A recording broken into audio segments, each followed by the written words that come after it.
Ce que je vais faire ce soir, c'est transférer des connaissances que j'ai acquises depuis une dizaine d'années dans le domaine de l'archéologie, dans le domaine de Sumer et dans le domaine de l'histoire de l'humanité, telle qu'elle a été écrite il y a à peu près 6000 ans. Donc ces textes sont très importants parce que c'est des textes qu'on ne savait pas traduire à un moment donné. Et petit à petit, grâce à ces traductions, il y a plus de 400 000 tablettes qu'on a trouvées. Il y en a encore beaucoup qu'on n'a pas trouvées, et il y a encore beaucoup qu'on n'a pas traduites. Et ces tablettes nous racontent une histoire. Et je vais partager avec vous cette soirée dans 3 directions différentes. La première, ça va être de savoir si, comme les universitaires le disent, on a affaire à des mythes, c'est-à-dire à des histoires qui reposent sur une part de vérité, mais qui sont des histoires racontées sans réalité et sans rapport avec la réalité vécue. Soit on a des mythes, soit on est dans la réalité. Et je vais travailler avec vous sur des textes anciens qui sont traduits, et il n'y a pas de discussion sur la traduction.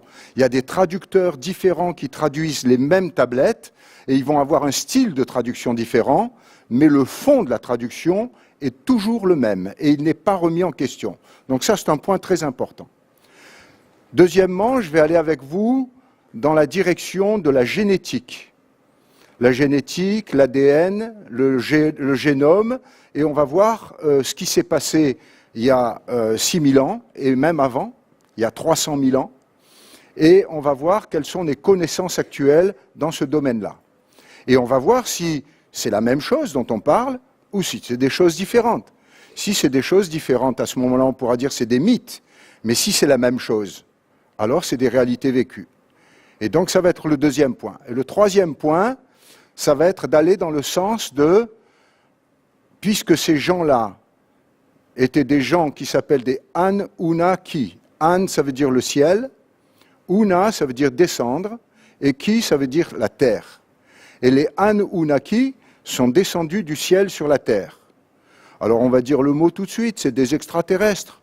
Alors est-ce que c'est du flan? Est-ce que c'est des histoires? Ou est-ce qu'il y a des parts de vérité là-dedans? Et quelles sont les parts de vérité? À partir des textes anciens, à partir des artefacts et à partir des témoignages, on va faire une étude qui va aller dans la direction de l'aéronautique et de l'aérospatiale. Et je terminerai ce propos par une grande nouveauté qui nous est arrivée du Pérou, avec des découvertes extraordinaires qui viennent d'arriver. Et donc ça a été présenté au mois de novembre de 2018. Et ça, c'est des grandes nouveautés quant à l'histoire de l'humanité. Et je vais les partager avec vous parce que c'est tout à fait récent. Alors, on va commencer. Vous me demandez toujours, quand je présente ça, parce que je l'ai présenté plusieurs fois, mais d'une manière complètement différente, vous me demandez, donne-nous tes sources. D'où tu tires tout ça? Eh bien, beaucoup de lectures. La première lecture, c'est la 12e planète de Zecharia Sitchin. Zecharia Sitchin a écrit ça en 1976, et ce n'est pas traduit en France à l'époque, et ça a été traduit beaucoup plus tard en France, et les Français qui lisent d'abord en français et pas en anglais, eh bien, sont restés un petit peu en dehors de cette histoire. Zecharia Sitchin est un juif russe qui est allé un petit peu en Israël et qui a fini à New York et qui est mort en 2010. C'est un gars qui a une connaissance encyclopédique de plein de domaines, et en particulier, c'est un des rares au monde qui traduit le sumérien dans le texte. Il y a peut-être des gens comme ça, il y en a peut-être une dizaine qui sont capables de faire ça avec le sumérien, qui est une langue très difficile. Un autre grand, c'est Eric von Daniken, qui est un Suisse, et ce Suisse a écrit sur tous les artefacts et toute l'archéologie et tous les événements nouveaux qui nous arrivent. Et il a écrit tout ça. C'est pas toujours en français. Chariot of Gods, qui est son premier livre en 68, n'a pas été traduit en français. Et il a vendu plus de 70 millions de livres. Ça veut dire qu'il est lu. L'autre, qui est arrivé plus récemment dans l'histoire des textes anciens, c'est Mauro Billini, c'est un Italien qui a commencé à écrire en 2016. Il travaillait avec le Vatican et pour le Vatican, qui lui devait demander de faire une traduction mot à mot, littérale, de la Bible. OK ? Et c'est ce qu'il a fait. mais la traduction de la Bible mot à mot n'a pas du tout plu au Vatican, et il s'est fait renvoyer. Et là, au lieu d'arrêter, il a commencé à publier. Donc il y a plusieurs ouvrages qui ont été publiés, qui sont assez intéressants. Alors lui, il parle l'araméen, l'hébreu, le grec, l'élamite, le perse ancien. Il est comme un poisson dans l'eau dans toutes ces langues. Et c'est des textes un peu difficiles à lire, mais très très intéressants parce qu'ils vont au niveau des textes. Vous voyez, c'est pas des histoires, c'est des textes.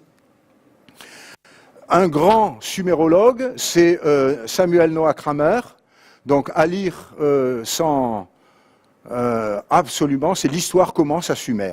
L'histoire commence à Sumer, il y a 30 chapitres, et à chaque chapitre, il y a une invention qui a été faite à Sumer. Il y en a 27 comme ça, et les 3 dernières, c'est les tendances qui ont été adoptées à Sumer. Ils ont tout inventé à Sumer, et nous sommes encore, nous, liés à ce qui a été inventé à Sumer. Il y a un Français, Jean Bottero, qui a écrit aussi un livre intéressant avec Samuel Noah qui s'appelle « Lorsque les dieux faisaient l'homme ». Okay. Et il parle des mythes, parce que c'est 2 universitaires, et il parle des mythologies mésopotamiennes, parce qu'ils ne veulent pas se mouiller, sinon ils n'ont plus de crédit. Okay. Donc il parle de mythes. Alors on va voir si c'est des mythes ou si ce n'est pas des mythes. L'écriture cunéiforme. Alors on va aller... Alors, ça, c'est la partie immergée de l'iceberg. Vous imaginez le nombre de bouquins qu'il y a derrière. Il y a à peu près 300 fois ce que je vous ai montré là. Et avant de vous donner une information, je dois la recouper parce que je suis une approche scientifique dans ma démarche et je ne vais pas aller dans un truc, c'est intéressant, on va se servir de cette information. Non, il faut recouper les informations jusqu'à ce qu'elles deviennent cohérentes et acceptables. Dans l'histoire du Sumérien, le premier qui a trouvé ça, qui a trouvé un petit peu comme Champollion avait trouvé la pierre de Rosette, il a trouvé sur une falaise, il a trouvé une écriture. C'est en Iran, à l'ouest de l'Iran, dans la province de Kermanshah, sur le rocher de Beistoun, il a trouvé cette écriture. Qu'est-ce que c'est? Eh bien, vous avez là Darius Ier. Darius Ier, c'est celui qui a fait l'unification de la Perse. Et Darius III, c'est celui que Alexandre le Grand a battu. Okay. Donc c'était à peu près, ça c'est moins 500, et Alexandre le Grand, c'était moins 250.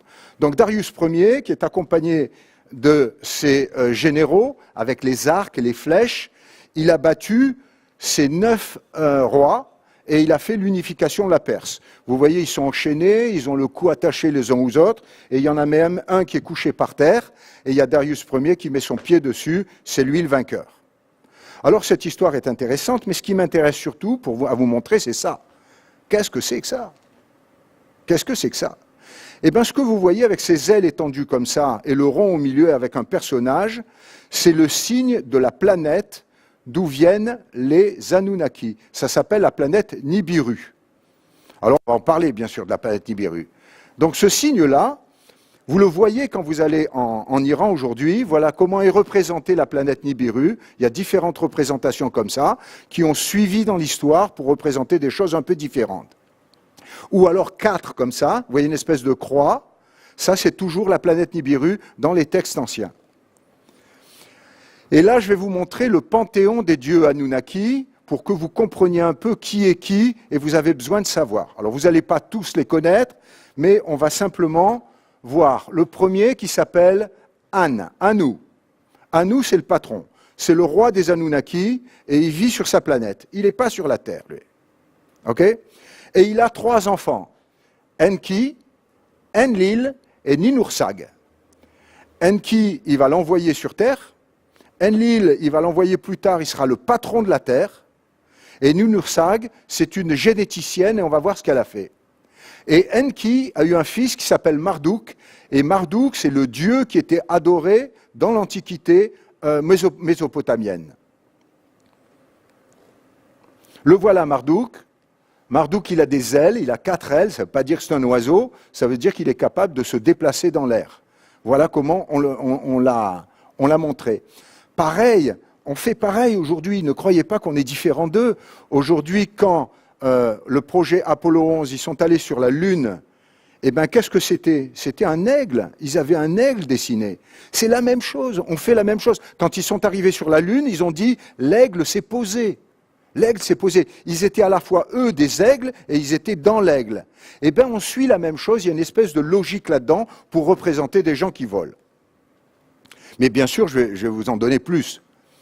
Les Assyriens qui arrivent après les Mésopotamiens et les Akkadiens, ils vont changer, ils vont mettre un personnage à l'intérieur qui s'appelle Assur. C'est leur dieu.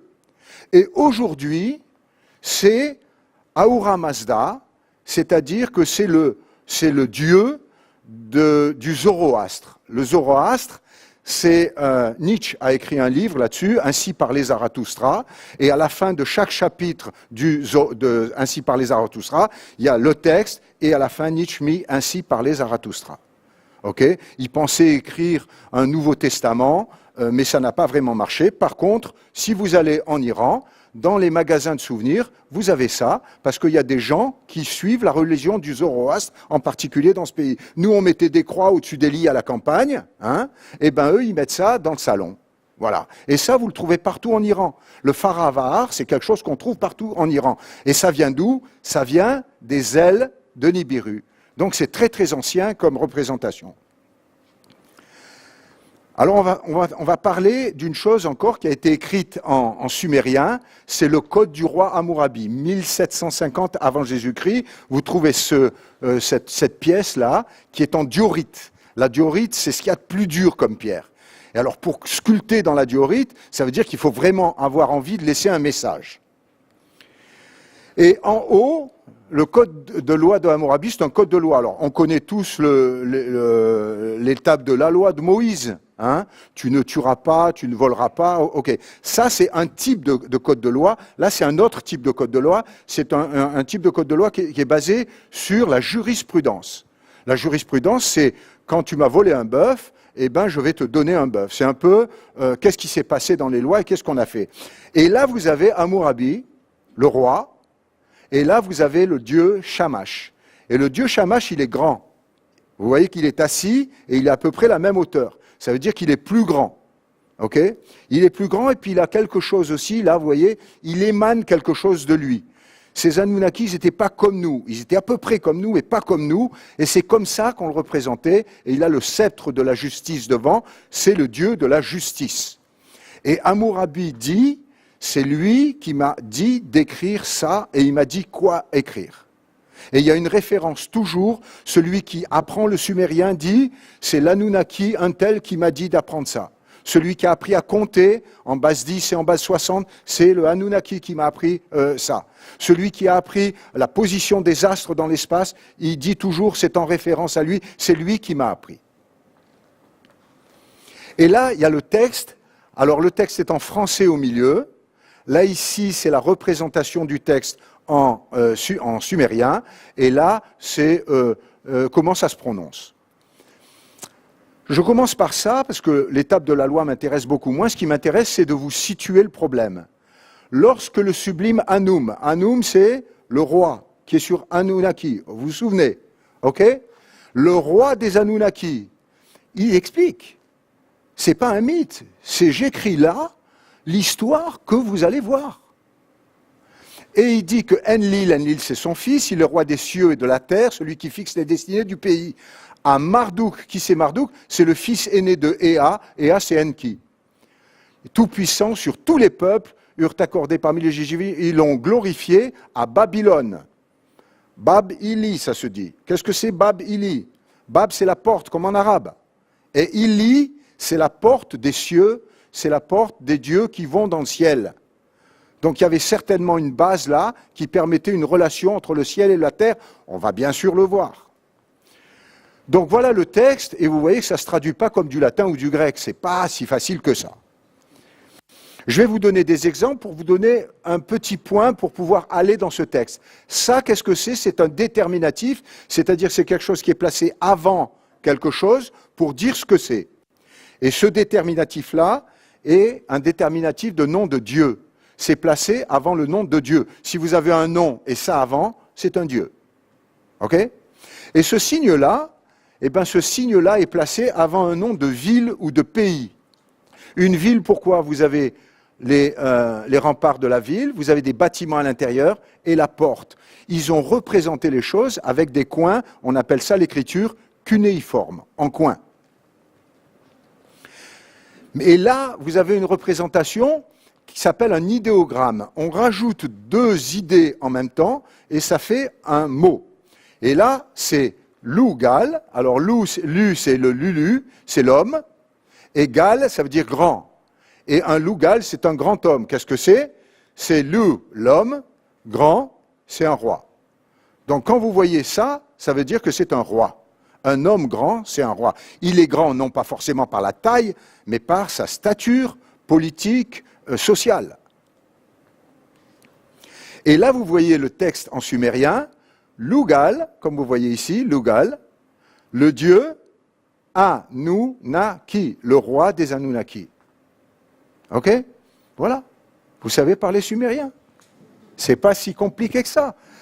Mais ce que je voulais, c'est vous montrer le mot Anunnaki en sumérien. Et là, vous avez quelque chose qui est un sumérien du début. Alors là, c'est encore plus intéressant pour ces dieux qui disent, nous, on arrive d'une planète, on arrive d'en haut. Anunnaki, ils sont tombés d'en haut. Ils ne sont pas tombés tout seuls, ils sont tombés dans des vaisseaux, dans des fusées. Eh bien, vous allez voir comment ils représentaient leur nom. Voici le nom de Dieu. Là, vous avez Din. Là, vous avez Jir. Un Dinjir, c'est un dieu. Et ça, qu'est-ce que ça représente? Ça représente une fusée, non? Vous voyez la fusée derrière, là? Voilà la fusée. Et le gir, le gir, c'est comme le lemme qui va être amené avec la fusée loin du pays, loin de la Terre, et puis il va aller à un endroit. Et ce qu'il y a de très extraordinaire, c'est quand on réunit l'un dans l'autre, ils s'adaptent parfaitement. Eh bien, un Dinjir qui s'adapte, c'est quoi? C'est une représentation d'un dieu, pur brillant.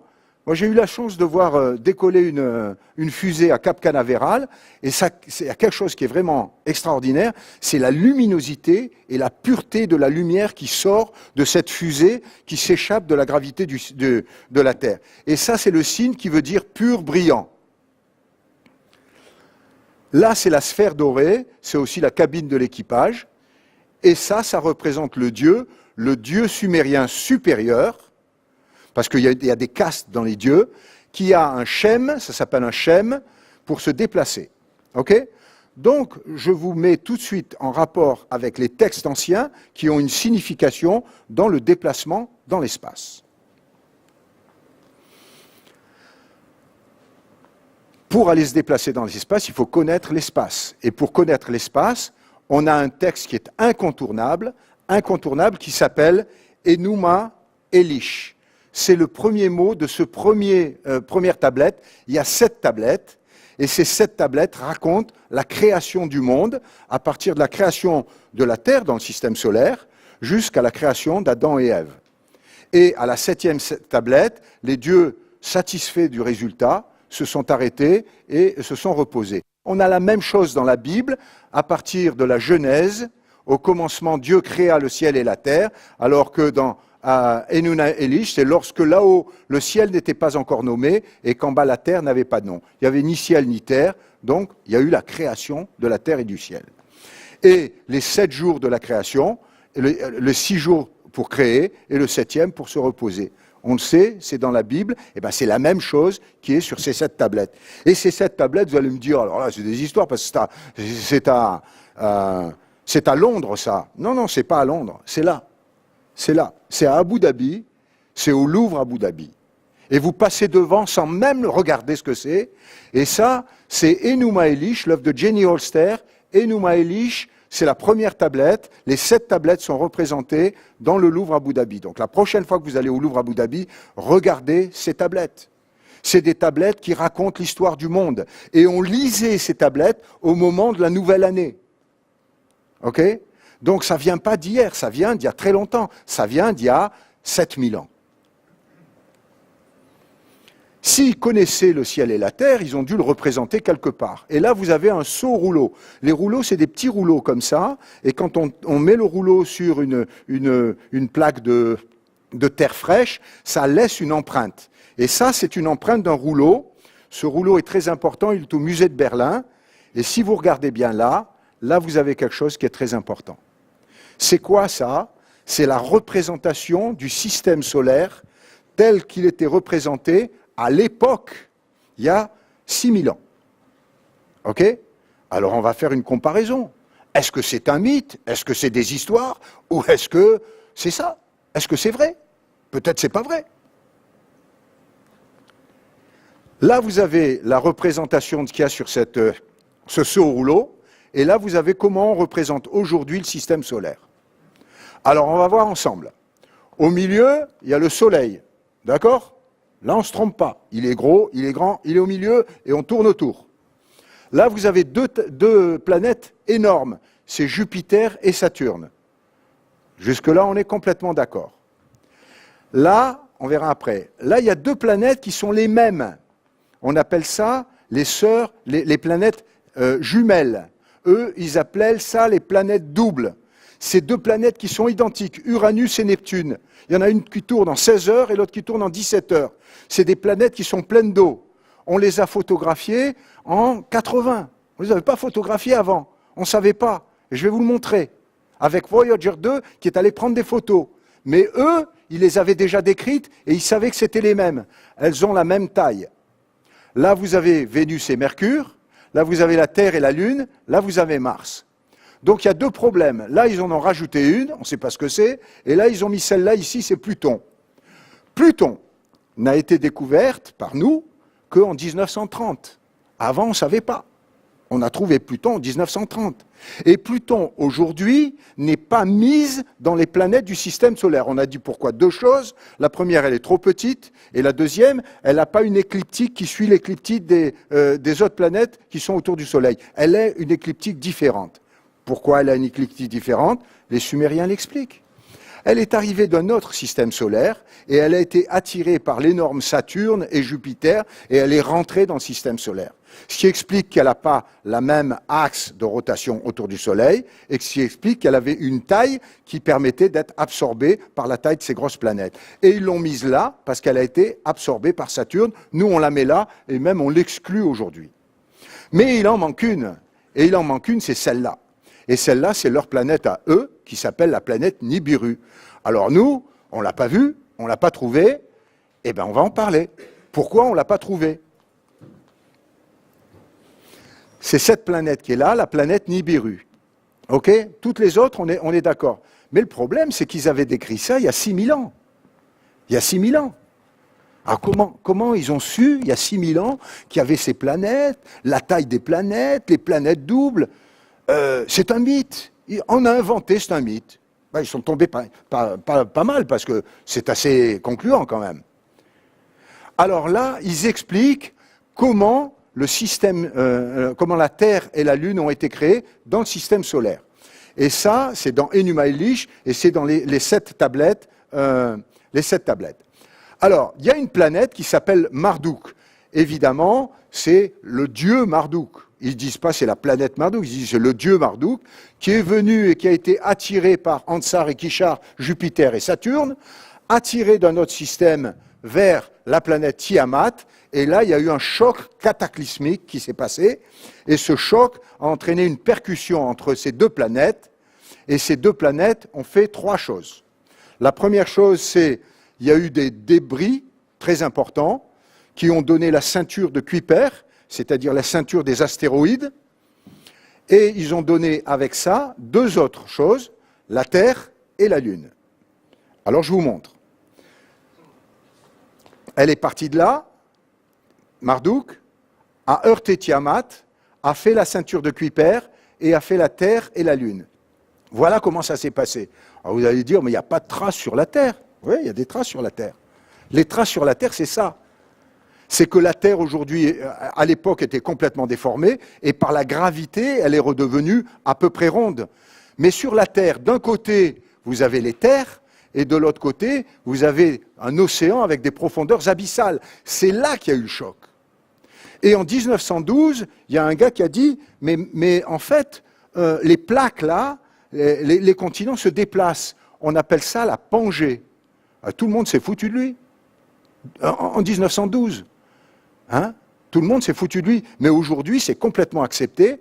On sait qu'il y a un déplacement qui se fait à partir des zones où il y a eu ces plaques vers les zones où il y a un creux. Et ces plaques se déplacent et ces plaques vont commencer à remplir tout le système.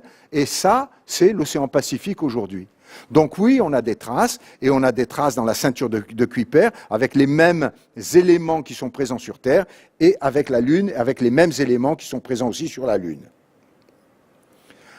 Ça ne nous règle pas le problème de où est Nibiru. OK? On va chercher Nibiru. En 2017, Mike Brown et Konstantin Begin de la Caltech. La Caltech, ce n'est pas les derniers de la classe. Hein? Je peux vous dire que c'est les plus forts qui sont là. Ils annoncent des anomalies dans les trajectoires d'une demi-douzaine d'objets transneptuniens qui peuvent s'expliquer par la présence d'une 9e planète. Eux, ils disent 9 planètes, parce qu'ils ont exclu Pluton et ils ont exclu la Lune. Donc il y a 9 planètes pour eux, ils cherchent la 9e, qu'ils appellent X. X, ça ne veut pas dire la 10e, ça veut dire la 9e. Donc ils disent oui, là il y a quelque chose qui ne va pas, elle ne bouge pas comme elle devrait bouger, donc on va la chercher. Morbidelli, de l'Observatoire de Nice-Côte d'Azur, il a montré que l'inclinaison du plan de l'orbite des planètes de 6 degrés, parce que les planètes ne sont pas droites autour du Soleil, elles sont inclinées, et cette inclinaison peut être expliquée par la présence d'une 9e planète. D'accord. Ce n'est pas le seul.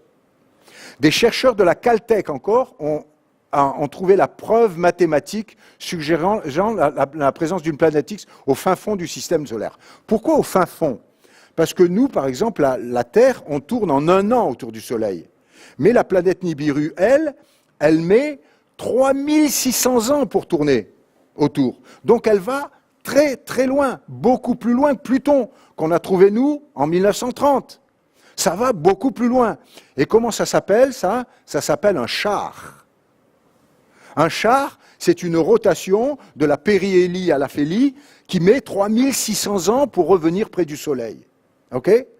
3600 ans, ça nous amène très loin.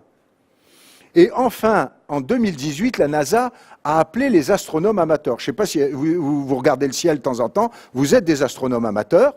Eh bien, la NASA a dit, vous allez nous aider, parce que là, il faut qu'on la trouve, et peut-être que vous allez la trouver. Alors, c'est complètement absurde, vous allez dire, c'est pas possible que la NASA fasse appel aux amateurs, alors qu'on a Hubble, on a tout ce qu'il faut. Ben si, parce que pour trouver une planète, et on en trouve tous les jours des exoplanètes, regardez ce qu'il faut faire.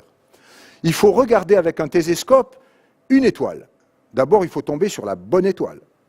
Et il faut attendre. Il faut attendre quoi ? Il faut attendre qu'il y ait une petite tache qui passe comme ça, et la tache, ça va être l'ombre de la planète qu'on cherche, qui va être entre l'étoile et nous. Et elle va se déplacer, ça va faire un petit point noir. Donc il faut un sacré coup de chance. 1, pour regarder la bonne étoile. 2, pour regarder la bonne étoile au moment où la planète Nibiru va passer devant justement cette étoile entre nous et l'étoile. Et 3, on verra peut-être quelque chose, mais peut-être que ce ne sera pas Nibiru, peut-être que ce sera une autre étoile qu'on connaît déjà. Donc vous voyez qu'il y a très peu de chances qu'on trouve facilement cette planète, sauf si elle se rapproche, et elle va se rapprocher. Sitchin nous dit qu'elle reviendra en 2085 près de la Terre. Donc on a le temps, c'est bientôt. Alors, dans la chronologie de l'histoire du monde, je vais vous raconter une histoire. C'est l'histoire de Alalu. Alalu, c'était le roi qui était avant Anu. OK ? Et Alalu, il avait un problème qu'il n'a pas pu résoudre. Et donc, il s'est fait exiler. Et au lieu d'être en exil sur Nibiru, il est parti autrement, et on va voir ça. La planète Nibiru est parfois très près, très loin du Soleil, on l'a compris. La planète souffre d'une brèche dans son atmosphère. C'est comme nous. Ils ont abîmé leur planète. OK ? Même problème. Et pour stabiliser les écarts de température, les Anunnaki créent un effet de serre en répandant dans son atmosphère des métaux lourds et des particules d'or. Et ils préfèrent l'or que les métaux lourds parce qu'ils disent les métaux lourds, ils retombent, alors que l'or, qui est en particules très fines, reste en suspension et nous protège moins de cette perte de température. OK ? Et Alalu, il n'a pas réussi à régler le problème. Il ne savait pas quoi faire et il a été évincé et il est parti. Mais il s'est enfui. Il a pris une fusée et il est parti de Nibiru. Vous voyez Nibiru là ? et il est parti loin, et il a dit, je vais venir sur la Terre. Alors c'est raconté dans le livre de Enki, le livre perdu de Enki, et on va regarder ce texte ensemble, et vous allez me dire si c'est un mythe ou si c'est vrai. C'est Alalu qui est dans son vaisseau, et il arrive près de la Terre. Et il dit, enfin apparut la Terre, couleur de neige. Alors déjà, on dit, c'est pas vrai, c'est la planète bleue. Mais non, c'est pas la planète bleue. Quand on voit la planète, on voit de la neige là, et on voit des nuages blancs. Et il dit de la neige, pourquoi pas? Non seulement pourquoi pas, aujourd'hui, on est dans une période de réchauffement, voilà le pôle Nord, mais voilà, dernière glaciation, c'est en été. Donc oui, il a très bien pu avoir une planète avec beaucoup de blanc. Et il dit, c'est une planète avec la neige. Et il dit aussi, c'est la 7e des dieux célestes. Ils appellent les dieux les planètes. C'est la 7e des dieux célestes. Qu'est-ce que ça veut dire, la 7e des dieux célestes? C'est un mythe. Alors on va compter, nous on va compter. Il part de la planète Nibiru. OK? Il va passer par Pluton, 1. Neptune, 2. Uranus, 3. Saturne, 4. Jupiter, 5. Mars, 6. Et il arrive à la Terre, c'est la 7e. Ah, ça veut dire qu'il connaissait le système solaire. Pour dire que la Terre est la 7e, ça veut dire qu'il savait. Peut-être que c'est un mythe. Et là, la Terre est représentée avec 7 petites boules, le Soleil, la Lune, et vous connaissez Nibiru. Donc quand vous voyez des représentations comme ça, vous savez de quoi ça parle. Il suffit simplement d'avoir la clé de tout ça. Alors il continue, il avance, et c'est vers elle que se dirigeait la Lune, vers la planète la plus accueillante. Pourquoi la plus accueillante? Parce qu'elle a une atmosphère, elle a une bonne température, et là, il peut vivre sur cette planète. Oui, c'est la planète la plus accueillante. Est-ce que c'est un mythe ou est-ce que c'est une histoire vécue? Elle est plus petite que Nibiru, sa force d'attraction était aussi moins forte. Qu'est-ce que ça veut dire? Ils ont dit, la Caltech, qu'ils cherchaient Nibiru qui était 10 fois plus importante que la Terre. Mais c'est ce qu'il dit, là. Il dit, elle est plus grosse, Nibiru. La force d'attraction. Mais on ne connaît pas la force d'attraction, c'est Newton. Quand il était sous le pommier, la pomme lui est tombée sur la tête. C'est lui qui a trouvé la force d'attraction. Donc comment ils savaient, eux, il y a 6000 ans, que la planète Nibiru avait une force d'attraction supérieure à la Terre parce qu'elle était plus grosse? C'est un mythe ou c'est une chose sue? En dessous, la Terre était divisée en 3 zones. Le blanc de la neige au-dessus et au-dessous. Du bleu et du brun entre les deux. Imaginez quelqu'un qui soit né Homo sapiens en Afrique il y a 10 000 ans, ok? Comment aurait-il pu savoir qu'il y avait du blanc en haut, du blanc en bas, et au milieu des terres on ne sait pas. Alors là, maintenant, je vais vous donner des notions qui viennent du centre du CNES, du Centre national des études spatiales français. Et le CNES, j'ai pris ça pour que vous compreniez comment on va désorbiter une capsule. D'abord, on est en orbite autour de la Terre, ok? Et à un moment donné, on va faire en sorte de revenir sur Terre. On va parler d'abord d'une capsule. Une capsule. Donc, qu'est-ce qu'on fait? On a des ailes comme ça, on retourne, on va en marche arrière. En marche arrière, on va à un moment donné mettre les moteurs en marche pour diminuer la vitesse de 1%, ça suffit. Et à ce moment-là, la fusée va se séparer de la capsule et la capsule va tomber. Elle va tomber pendant à peu près 30 minutes. Et à un moment donné, elle va arriver dans des couches profondes de l'atmosphère où là, elle va chauffer. Elle va chauffer, elle va trembler. On est dans les couches denses. Elle va ralentir en vitesse et un parachute va s'ouvrir et elle va tomber à un endroit déterminé par avance. Ça, c'est dans le cas d'une capsule. OK? Maintenant, on va voir dans le cas d'une navette spatiale. Dans le cas d'une navette spatiale, la navette arrive à 28 000 km/h. Les fusées, elles arrivent à 28 000 km/h. Si elles arrivent directement sur Terre, ça ne peut pas marcher, elles vont brûler. Donc, qu'est-ce qu'elles font? Elles se mettent en orbite, elles commencent à tourner. À ce moment-là, elles tournent, elles vont en sens inverse, elles ralentissent. Et là, elles descendent. Et là, la navette, c'est un planeur, c'est-à-dire que comme comme une espèce de gros fer à repasser. Elle va descendre, elle peut un peu bouger et elle va atterrir sur une piste qui a été prévue à cet effet. Mais elle ne peut pas atterrir 1000 km plus loin. Elle n'a pas de moteur. OK ?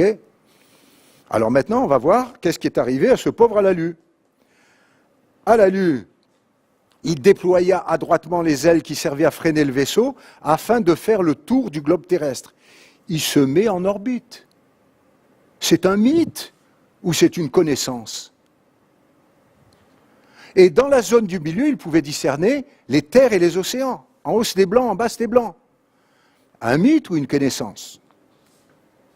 Le cœur battant, Alalu devait prendre une décision. Devait-il atterrir sur la terre ferme et risquer de s'y écraser et d'y mourir? OK? Ou alors, devait-il se poser sur l'océan et risquer d'y sombrer? Dans son siège, Alalu était calme, il laissa le sort du vaisseau entre les mains du destin. Il n'a pas de piste d'atterrissage, lui. Il faut qu'il atterrisse quelque part, l'eau ou la terre. Livré au pouvoir d'attraction, le char prenait de la vitesse. On appelle ça un char aussi, c'est-à-dire sa fusée. Ses ailes déployées s'embrasèrent, l'atmosphère de la Terre était aussi brûlante qu'un four. Bien sûr, ça chauffe. Ça chauffe, il a des protections, il a des plaques de céramique ou de carbone comme nos engins. Mais ça chauffe, et il dit ça chauffe. Non seulement ça chauffe, mais il dit la même chose. Il dit maintenant, le vaisseau se mit à trembler, mettant un grondement mortifiant. Et il y a du bruit, ça chauffe et il y a du bruit. C'est exactement ce que l'on a quand les astronautes reviennent sur Terre. On a exactement la même chose. Est-ce que c'est un mythe ou est-ce qu'ils savaient ça il y a 6000 ans? Rendu inconscient par les mouvements du vaisseau, assommé par le choc de l'accident, il a atterri comme il a pu.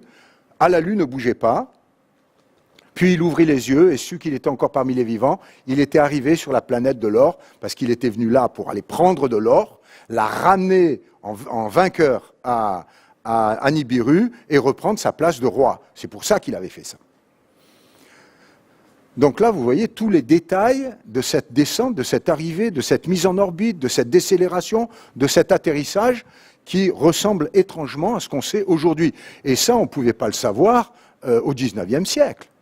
Je vous parle d'aujourd'hui, parce qu'on sait depuis 1960 à peu près comment ça fait quand on revient de l'espace. Les ailes déployées s'embrasèrent, l'atmosphère était... OK. Alors, là, je vais vous montrer aussi qu'il connaissait, par la description, il connaissait l'espace. On a envoyé deux engins qui s'appellent Voyager 1 et Voyager 2. Voyager 1 et Voyager 2 sont partis en 1977, OK, à 10 jours d'intervalle, ils sont partis de la Terre. Ils ont photographié Jupiter, Saturne. Après, Voyager 1 est parti dans l'espace, on l'a perdu, mais Voyager 2 a été, alors c'est là que les ingénieurs sont extraordinaires, c'est un voyage qui dure plus de 10 ans pour aller de là à là, et ils ont pris des photos d'Uranus. Photos d'Uranus, description de la NASA, complètement identiques aux descriptions qui sont faites par les Sumériens. On n'avait jamais vu par l'homme auparavant ce qu'ils avaient vu de Uranus, et la description, c'était que c'était une planète vert pâle, brillante et aqueuse. La même chose que les Sumériens disent dans leur texte. Nous avons découvert à ce moment-là qu'on avait la même description. Zecharia Sitchin a envoyé un mot à la NASA en disant « Lorsque vous arriverez près de l'autre planète, c'est-à-dire de la planète Neptune, qui est à 3 milliards de kilomètres, Uranus est à 2 milliards de kilomètres, Neptune c'est 1 milliard de kilomètres plus loin, voilà la description que vous aurez, vert pâle, brillante et aqueuse. » Et nous, moi je me souviens, quand j'étais petit, on nous disait il n'y a pas d'eau sur les planètes, il n'y a pas d'eau. Eh bien, Uranus et Neptune sont pleins d'eau, c'est des océans. C'est des océans, ok? Mais ce qu'on ne savait pas. Et on vient de le découvrir, mais les Sumériens, il y a 6000 ans, avaient décrit de la même manière. Mythe ou réalité? Je vous laisse choisir. Alors, il y a des objets. Alors là, on va aller dans une période plus récente. On va aller dans la période précolombienne. Avant Christophe Colomb, en Amérique du Sud, c'est entre 1000 ans avant Jésus-Christ, 1000 ans après Jésus-Christ. Okay? Et à ce moment-là, bien sûr, il n'y avait pas d'avion, là. Hein? Il n'y a pas d'avion. Et bien voilà ce qu'ils ont trouvé à Quimbaya. Ils ont trouvé ça dans des couches profondes, parce que les Espagnols sont passés, ils ont pris tout ce qui était en or, ils ont fondu l'or, et ils ont amené l'or en Espagne. Okay, mais dans les couches profondes, ils ont trouvé ça. Et ils ont dit, oh ben ça, c'est des petits insectes. Alors ils les ont mis dans un tiroir, et on a cru que c'était des insectes pendant des années. Jusqu'au jour où ils ont regardé encore de près, avec un œil nouveau, et ils ont dit, mais les insectes, ils n'ont pas les ailes en dessous de l'abdomen, ils ont les ailes dessus. Donc peut-être que ce n'est pas des insectes. Qu'est-ce que ça pourrait être avec des ailes comme ça? Ben, ça peut être des avions. Mais ça peut être, mais pas des avions ordinaires, des avions comme ça. Des avions qui vont très très vite, des avions supersoniques. Ce n'est pas le petit Jodel, hein, c'est des vrais avions. Eh bien, ils savaient ces vrais avions. Alors, si vous prenez un petit modèle et que vous essayez de le jeter, il va tomber par terre.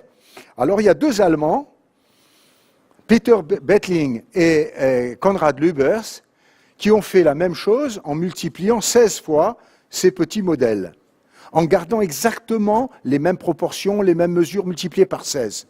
Et ils ont essayé de faire marcher ça. Alors, il y en a un qui était équipé d'une turbine et l'autre équipé d'une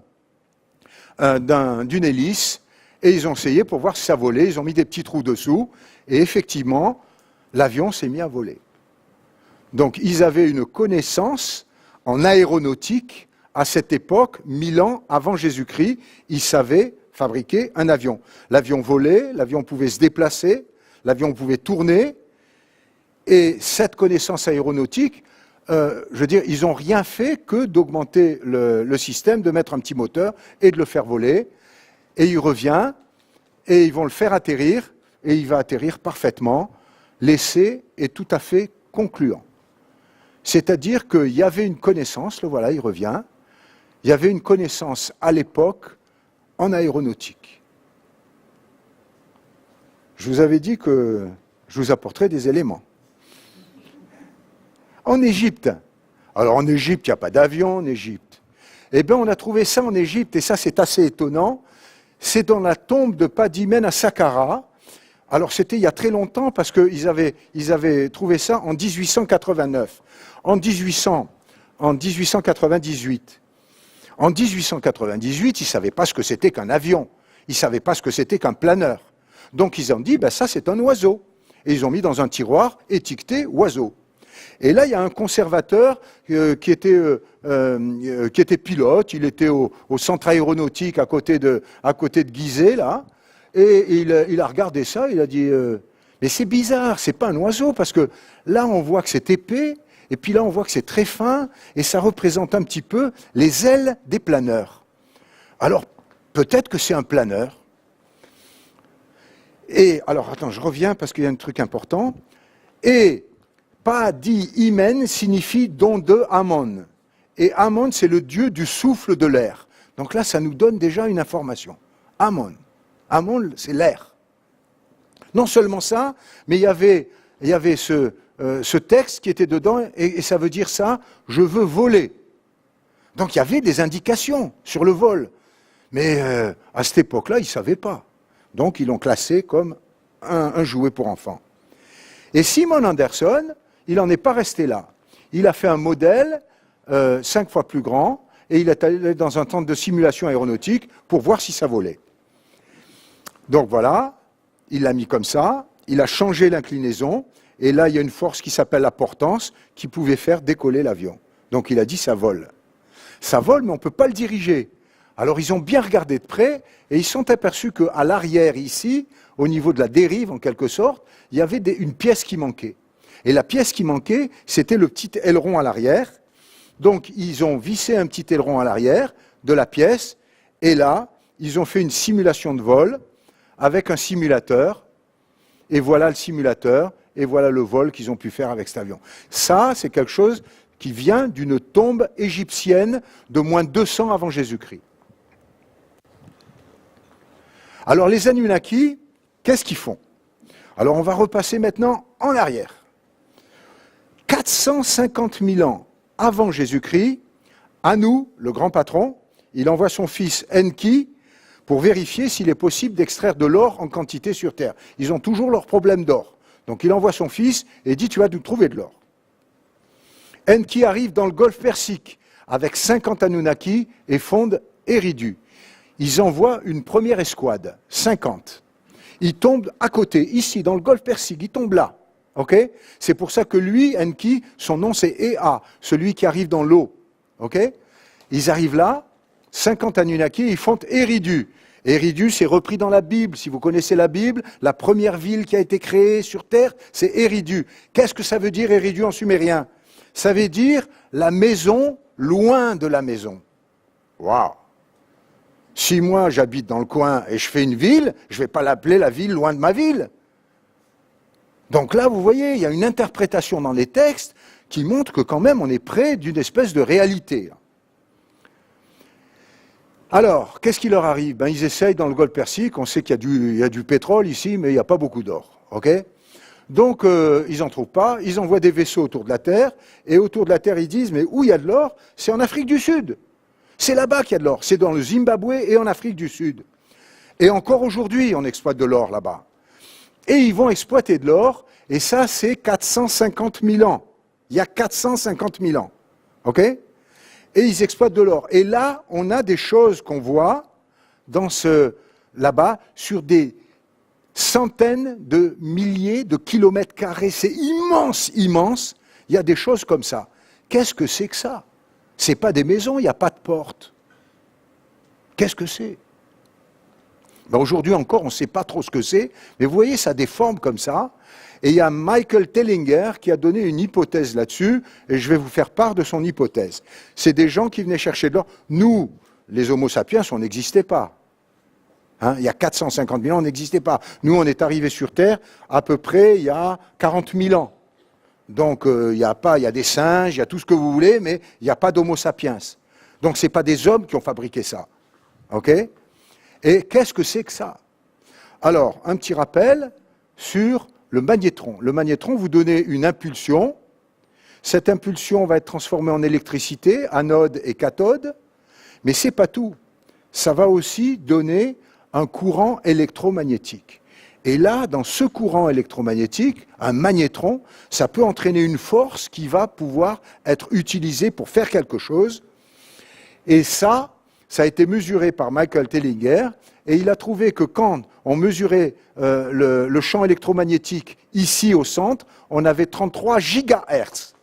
Et quand on allait à l'extérieur, on avait 580 mégahertz. Ça veut dire que c'est des outils.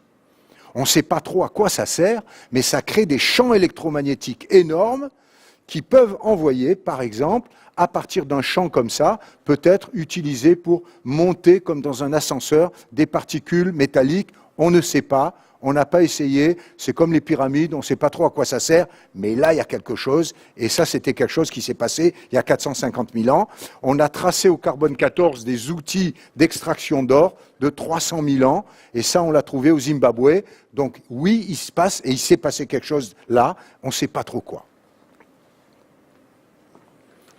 Donc ils travaillaient, ils étaient mineurs. Ils étaient 600 à l'époque. Ils étaient mineurs et ils ont travaillé comme des mineurs. Je ne sais pas si vous avez visité, moi j'ai visité une mine à Lamur d'Isère, et quand ils font une explosion dans une mine, il y a du charbon partout, on ne voit rien, on est à quatre pattes, on rampe, c'est une horreur. La vie de mineur, c'est une horreur. OK ? Eh bien, ils ont vécu ça, nos braves Anunnaki, pendant 40 périodes. Une période, c'est un char. Un char, c'est 3600 ans. 40 fois 3600 ans, ça fait 144 000 ans. Pendant 144 000 ans, ils ont bossé dans la mine. Et à un moment donné, ils ont dit, on n'en peut plus, le travail est trop difficile. Et ils ont fait la grève. Ils ont cassé leurs outils, ils sont allés voir Enlil, le grand patron, et ils ont dit, on ne veut plus travailler. Il faut nous trouver quelqu'un qui bosse à notre place. Alors, tout ce que je vous dis, là, je vous raconte comme ça, mais c'est écrit dans les textes. Quand je vous mets entre guillemets, ça veut dire que c'est une citation d'une traduction d'un texte. Et ils cherchent une solution pour trouver... Alors, ils avaient aboli l'esclavage, donc ils ont dit pas d'esclaves, donc ce ne sera pas un Anunnaki esclave qui va venir travailler, il faut trouver quelque chose. Quoi trouver? Et alors là, Enki dit, la créature que vous recherchez, elle existe. Le travailleur qui va aller travailler dans l'exil, il existe. Il existe. Alors Enlil qui arrive de la planète Tibureux, il le prend pour un fou, quoi. Et il décrit quoi? Il décrit un hominidé. Il décrit le dernier stade de l'évolution de Darwin, ok? Du dernier singe. Et il dit, leurs jambes de devant, ils utilisent comme des bras.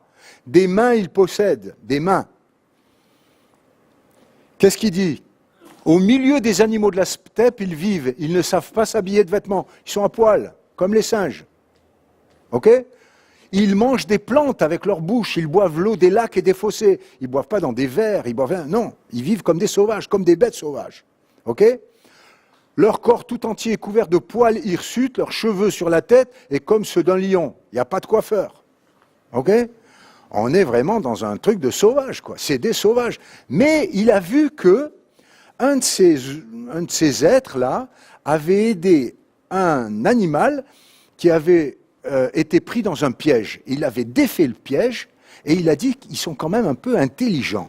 Et c'est ça qu'il avait fait remarquer, qu'il y avait ces espèces d'animaux qui étaient peut-être un petit peu plus intelligents que les autres et que peut-être qu'ils pouvaient s'en servir. Mais en l'état, ils étaient inutilisables. Alors, et ça c'est dans le livre perdu de Enki. Alors Enki dit, j'ai la solution. Ah, écoutez bien ça. Greffons sur cette créature qui existe déjà. Elle existe, elle est là. L'image des dieux. L'image des dieux. On le retrouve dans la Bible. Dans la